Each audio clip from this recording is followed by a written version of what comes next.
आप देख रहे हैं डीएन दबंग न्यूज के शो कलाकार अपन पहचान में रमन सिंह के साथ। आज आपको मिलवाते हैं भोजपुरी के एक बहुत अच्छे सिंगर और बहुत अच्छे इंसान अग्नि दीवाना जी से। तो अग्नि दीवाना जी, हमारे चैनल डीएन दबंग न्यूज में आपका स्वागत है। बहुत बहुत भैया, आपका भी चैनल का भी हम धन्यवाद देते हैं जो आपको आशीर्वाद से कम हम लोग जैसे कलाकारों को इंटरव्यू का कम से कम तो मौका मिला। और सबसे पहले मैं पूरे भोजपुरी समाज श्रोता गण को मैं हाथ जोड़ के प्रणाम और आशीर्वाद चाहता हूं जो हमारे पर सब लोग आशीर्वाद दें। अच्छा अग्नि जी, आप मतलब कब से गायकी कर रहे हैं? गायकी तो हम बहुत दिन से कर रहे हैं सर।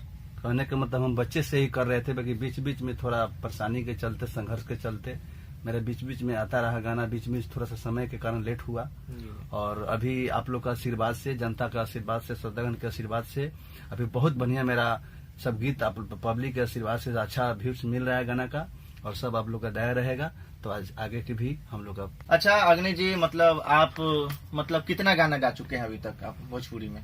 देखिए, कैसेट तो हम 2013 से गा रहे हैं जी। और पहले तो हम जैसे दुगोला गोला होता है उसमें मान के चले हम कोरस उरस गाते थे भी, और कुछ मान के चले अच्छे से कलाकारों के साथ हम स्टेज से भी करते थे। हमारा लाइफ का पहले एल्बम देवी गीत से स्टार्ट किए थे और 2013 से मेरा कैसेट दुनिया में हम आए, और बीच बीच में भी मेरा कैसेट अच्छा मार्केट में बजा। अच्छा, आपने जो 2013 में पहला एल्बम जब स्टार्ट की थी देवी गीत का, तो हम चाहते हैं मतलब कौन सा सॉन्ग उसमें सबसे ज्यादा बजा था जो पब्लिक को सबसे ज्यादा पसंद हुआ था? उस समय एक हम लोग मसरक प्रखंड में एक मिड डे मील का स्कूल में एक बहुत बड़ा दुर्घटना हुआ था, जिसमें बच्चा खिचड़ी खाने से 24 या 25 बच्चे की मौत हो गई थी। उसी एल्बम में हम गाए थे उस गीत को। गीत का बोल था कि माई हो मिड डे मील से गोदिया मोर उजर गईले, लड़का मोरे मर गईले ना। तो हम चाहते हैं कि दर्शकों को वो सॉन्ग सुनाए।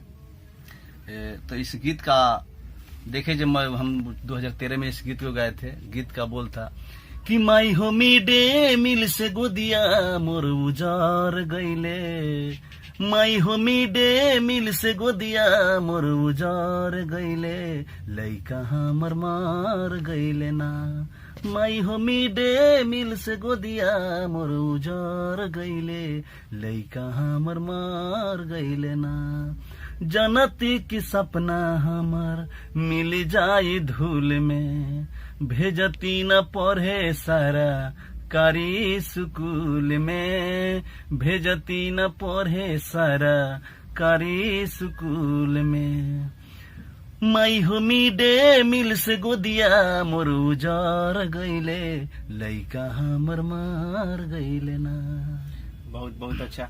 और इसके बाद मतलब आपका कौन सा एल्बम आया था मतलब देवी गीत के बाद? देवी गीत के बाद एक आया था लोकगीत जी, गावना कराला ये सैया जी, जिसमें उसमें हम गीत गाए थे हाजीपुर के केरा बबनी लहंगा उठा के घोट जो 2014 के मेरा गीत था। उस समय मेरा गाना को रितेश पांडे चोरा कर गए थे। सासाराम के केरा बबनी लहंगा उठा के घोट जो मेरा सबसे यही हाजीपुर के केरा बबनी लहंगा उठा के घोट जो हिट था।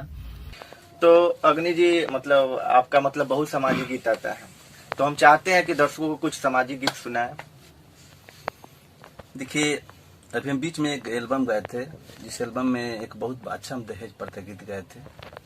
जिसे गीत का बोल है, मैं उस गीत को मैं सुना दे रहा हूँ।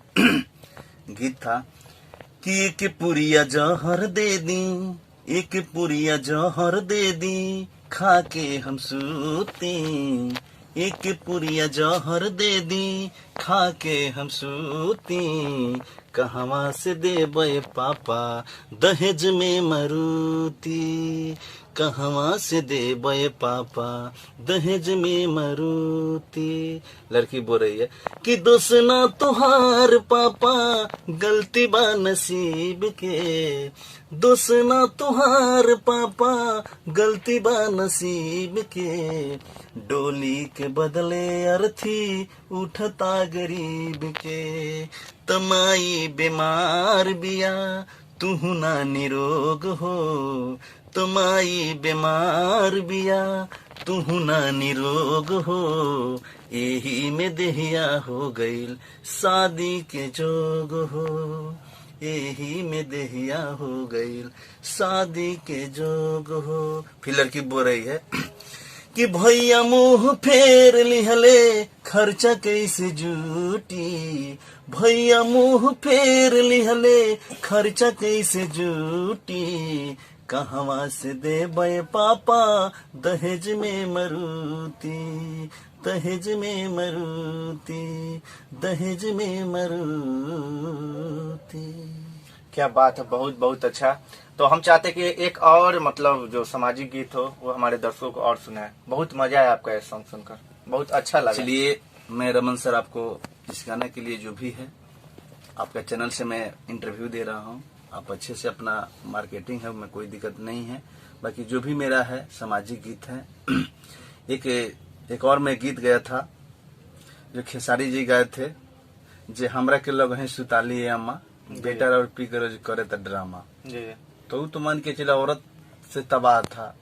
यहाँ मेरा मैटर था, लड़का अपने औरत से परेशान है, उसमें मान के चलिए पति से परेशान पत्नी था उस मैटर में। बाकी मेरा है जो पत्नी से परेशान पति है। जी जी। तो कैसे कर रही है कि हमरा के माई तू हूँ, हमरा के माई तू हूँ, डाल देलू फेरा में, हमरा के माई तू हूँ, डाल देलू फेरा में, हरदम रखेले मौगी अखिया के घेरा में, हमरा के माई तू हूँ, डाल देलू फेरा में, हरदम रखेले मौगी अखिया के घेरा में, छीनलक आजादी माई बंधक बनावलस, जियल मोहाल भइल बरतर पवलस, छीनलक आजादी माई बंधक बनावलस, जियल मोहाल भइल बरतर पवलस, खाते रही लड्डू खूबे, खाते रही लड्डू खूबे, मजा नहीं खे पेरा में, हरदम रखेले मौगी अखिया के घेरा में, हरदम रखेले मौगी अखिया के घेरा में। क्या बात है, बहुत बहुत अच्छा, बहुत अच्छा। अच्छा मतलब आपके बारे में मतलब बहुत लोग मतलब सुनने में आया कि आप मतलब बहुत अच्छा कॉमेडियन भी हैं। तो मतलब किस टाइप से मतलब हमारे दर्शकों को कुछ मतलब कॉमेडी करके बताएं। क्या कॉमेडी करने के मतलब सब तो श्रोतागण का आशीर्वाद है, जनता का आशीर्वाद है। कुछ भी कलाकार है तो कुछ कॉमेडी भी तो कर लेना चाहिए। जी जी जी। ऐसा मैं एक दो जानवर का भी मैं भाषा में भी बोल देता हूँ, जैसे भैंस का लोग कैसे आवाज निकलता है। जी जी। मान के चलो उसको भी थोड़ा सा हम प्रयास करते हैं जो मान के चलिए अच्छा से कुछ हो जाए। जी जी। तो देखिए मैं आप लोग के बीच में एक भैंस का जानवर के मैं आवाज निकाल रहा हूँ। कैसे मान के चलिए भैंस बोलता है, वो चीज के मैं आपको बोल के मैं सुना रहा हूँ। अरे क्या बात है।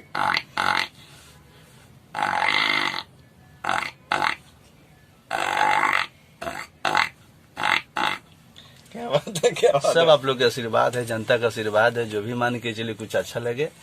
अरे भाई का चैनल का सबसे बड़ा आप लोग सब्सक्राइब करें। जी जी। ये तुरंत ही आप लोग के बीच ये वीडियो जाएगा। मान के चलिए जो भी इनका भाई का जो भी चैनल है मीडिया, उससे आप लोग हाथ जोड़ के विनती है जनता से, आप लोग आशीर्वाद दीजिए, चैनल को सब्सक्राइब करिए, लाइक करिए। जय हिंद, जय भारत, जय भोजपुरिया।